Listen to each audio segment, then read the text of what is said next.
Major oil discovery in India. जी हाँ friends, India के हाथ लगा है वो खजाना जिससे घबराया पूरा का पूरा अरब वर्ल्ड। क्या इससे इंडिया भी गल्फ कंट्रीज की तरह क्रूड ऑयल का एक्सपोर्टर बनने जा रहा है?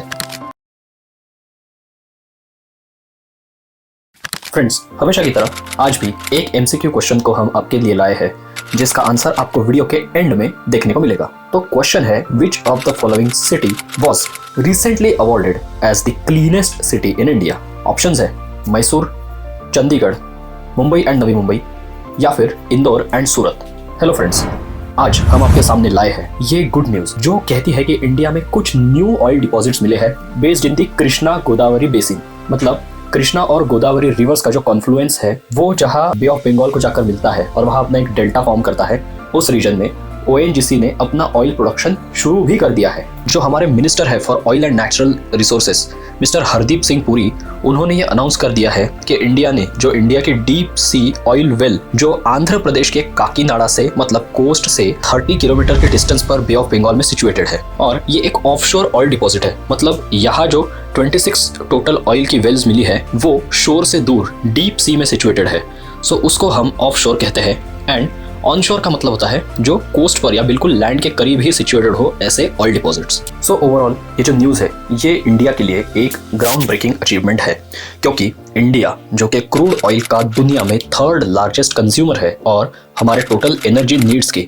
85% हम इंपोर्ट करते हैं, मेनली गल्फ कंट्रीज से वगैरह, या फिर रिसेंटली रशिया से भी हमारा थोड़ा सा संबंध इस केस में काफी बड़ा हुआ है। हमने डिस्काउंटेड रशियन ऑयल भी भारी मात्रा में इंपोर्ट किया है, जिसके कारण हमारी प्रीशियस फॉरेन एक्सचेंज रिजर्व्स जो है वो कंटिन्यूअसली डिप्लीट होते रहते हैं। अगर 2022 के नंबर्स देखें तो हमने अराउंड 14 लाख करोड़ का crude oil and natural gas import किया हुआ है। प्लस हमको कई सिचुएशंस में इतने हेवी डिपेंडेंस के कारण गल्फ कंट्रीज के प्रेशर को भी सहना पड़ता है एंड उनको बैलेंस करके भी हमें चलना पड़ता है। जैसे ईरान के केस में हमने देखा, ईरान के केस में US के प्रेशर के कारण ईरान जो कि हमसे रुपी में पेमेंट एक्सेप्ट करता था अपने क्रूड ऑयल के बदले, वहाँ हमको सऊदी अरेबिया और इराक से ज़्यादा ऑयल इंपोर्ट करना पड़ा अमेरिकन प्रेशर्स के कारण, जिसकी वजह से हमारा ईरान का जो इंपोर्टेड ऑयल था वो टोटली बंद करके हमें दूसरे कंट्रीज पर शिफ्ट करना पड़ा और वहाँ हमारा जो प्रीशियस फॉरेन एक्सचेंज रिजर्व था उसका भी काफ़ी नुकसान हुआ, क्योंकि ये सारे पेमेंट्स डॉलर में हो रहे थे। ये जो न्यूली फाउंड ऑयल रिजर्व्स है हमारे, वो कृष्णा एंड गोदावरी रिवर्स के मिलने से वो बे ऑफ बंगाल में जहाँ अपना डेल्टा फॉर्म करते हैं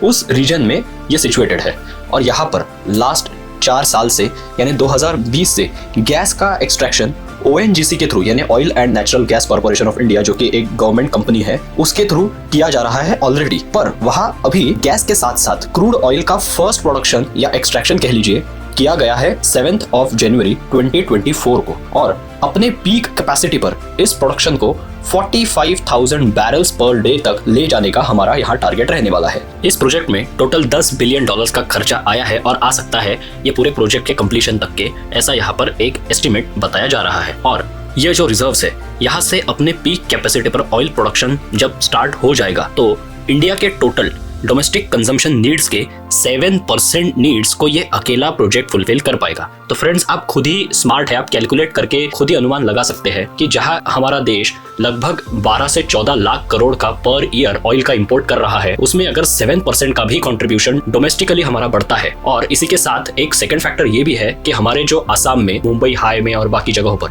वहां से जो हमारा ऑयल एक्सट्रैक्शन है वो अब अपने मैच्योर फेज में पहुंच चुका है। मतलब वो जो रिजर्व्स है वो धीरे धीरे करके अभी खत्म होने की तरफ या ड्राई होने की तरफ वो वेल्स अपना फेज ला रही है। तो उस सिचुएशन में ऐसे न्यू रिजर्व्स हमारे लिए एक चमत्कार से या एक आशीर्वाद से कम नहीं होने वाले हैं हमारे देश के लिए, जिसके फॉरेन एक्सचेंज रिजर्व्स के लिए और आत्मनिर्भर भारत के हमारे गोल के लिए ये एक बहुत मेजर बूस्ट हमें मिला है। तो 7% का ये जो हमें एडिशन मिला है इसमें ये बहुत हेल्पफुल रहने वाला है पूरे जियोपॉलिटिकल अरीना में, सिनेरियो के अंदर, और इस इंडस्ट्री को हमारे कंट्री में एक फ्लरिशिंग एनवायरनमेंट मिलने के लिए ये एक बहुत अच्छा और मेजर स्टेप है। तो फ्रेंड्स, अब इस वीडियो के स्टार्टिंग में पूछे गए MCQ का आंसर देने का वक्त आ गया है।